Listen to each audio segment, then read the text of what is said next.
Hello everybody, this is Whiskey Alpha 2 Baker, Mike Baker. The name is Alex, and I want to talk to you today about my latest project.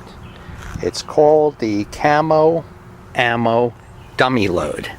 As you can see, there's the SO239, or 259 rather, mounted on top.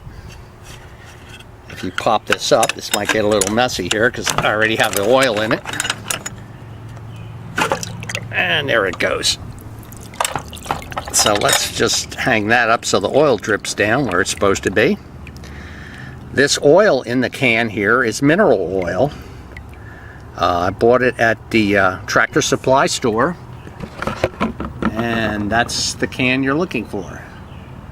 For those of you who don't know, mineral oil is used as a laxative for livestock. Alright, so what is this all about? I decided to make a dummy load, and I bought a beat up ammo can on the eBay. Let me see if I can rest this on my moose here. There you go. I figured I'd buy this beat up ammo can on eBay. I got it cheap because it was rusting. I cleaned it up, sanded it, put some rust extender on it, and I painted it the olive drab green. If you find these at a ham fest, look for a beat up one that has some surface rust on it, because they get a premium price for the better looking ones, of course. It takes about 1.5 gallons of this mineral oil to fill the ammo can here. If you look, I don't know if you could see it here, but we have a rubber seal in here, so that'll help keep the oil in this thing. Do not use motor oil or transmission fluid or anything else like that. If you have an accidental spill in the house, this mineral oil is not a big deal. It's not dangerous, won't hurt anything.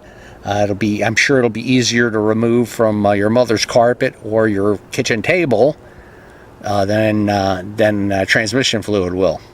Now, you'll notice these white gobs of stuff on here. That's silicone.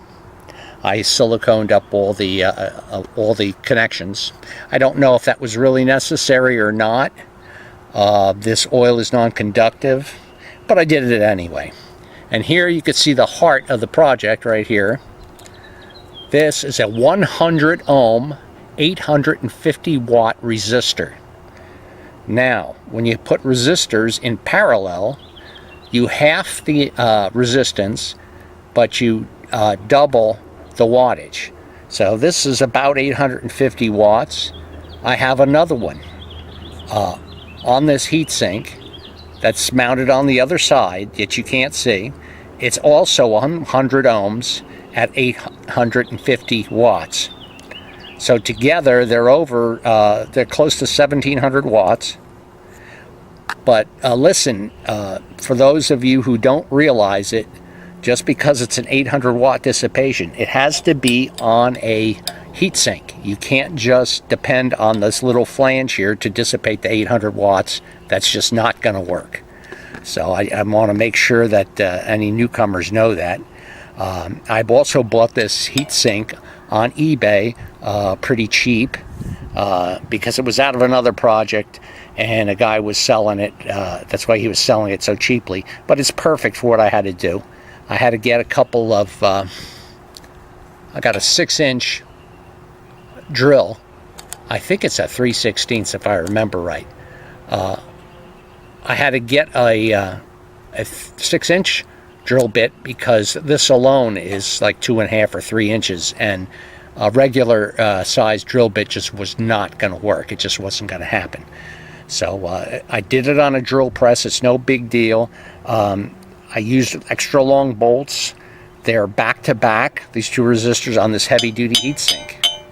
Now this heatsink is in turn dipped into the reservoir of oil, which wicks away the power, the wattage that's dissipated by the resistors.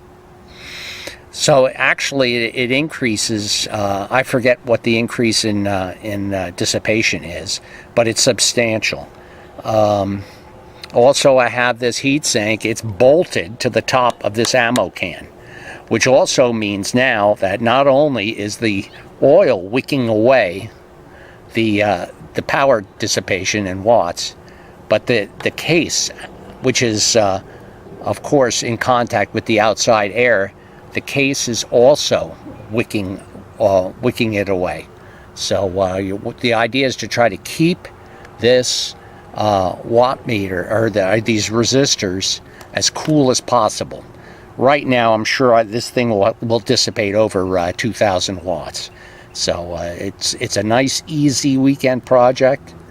I bought these 100 ohm resistors from a guy in China.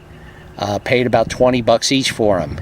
If you try to get them here in the U.S., they'll charge you, I think I saw a price of 150 bucks for 2 of them. I wouldn't do that. That's way too much money.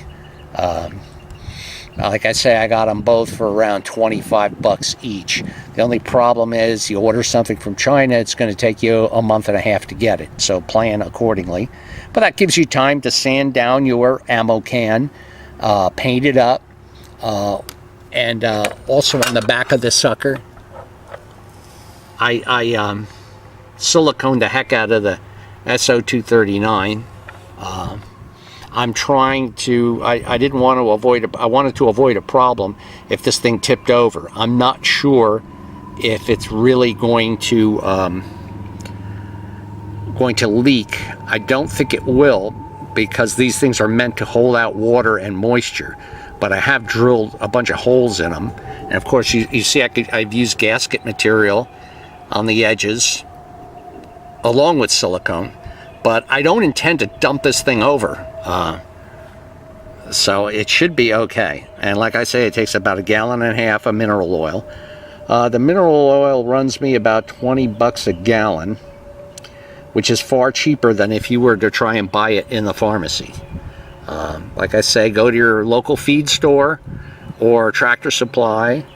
I would say probably any feed store has mineral oil in gallon jugs. If you try to buy it in a pharmacy, you're going to buy a pint at a time, and you're going to charge you 8 bucks a pint or some crazy thing. You're going to end up spending $200 on mineral oil. Not necessary. The mineral oil cost about 40 bucks. I didn't use junk parts for this. I bought everything on the internet, so I paid about 40 bucks for the resistors, another 10 for the 15 for the heat sink, and I think altogether I paid close to 20 for the ammo can. So the most expensive thing here was the mineral oil. Like I said before, please don't use transmission fluid or motor oil or anything like that. Not a good thing. So that's pretty much it. I just wanted to show you what I had going on here. I've got this filled up to about 1/2 inch to the lip. It's just enough to submerge both. It locks down, boom, and you're ready to go. So there is the Camo ammo can, and like I say, if you buy a distressed ammo can, you should be able to get one pretty cheap, especially now that Hamfest season is here. I don't have any metering stuff set up on here. I just have the old PL215 SO239 right there, and you could hook up your external meter stuff to that. But it's been a lot of fun, and a very easy project. You want something to do with your nieces, nephews, grandchildren, you know, a club project. If you got any of these floating around, I'm sure somebody in the club's got an old heat sink they're not using anymore. You send out for the resistors, you slap it all together, and you've got a working dummy load that will serve you very well for years. It's very easy to get to the components if you have to, and also a dummy load is a must, really. I mean, if you're not using a dummy load, shame on you. Shame on you. If you don't want to buy one at a Hamfest, you could build one out of parts like this, and it's a very worthwhile project. And like I say, you don't have to be electrical genius to figure this out. It's a lot of fun. What possessed me to do this, I don't know. I have several dummy loads already, but for some reason I thought it would be a good idea, so I did it. So I'm passing it on to you, and we'll see how it goes. You could paint the ammo can any colors you want. If you're a YL and you want to paint it pink, go right ahead.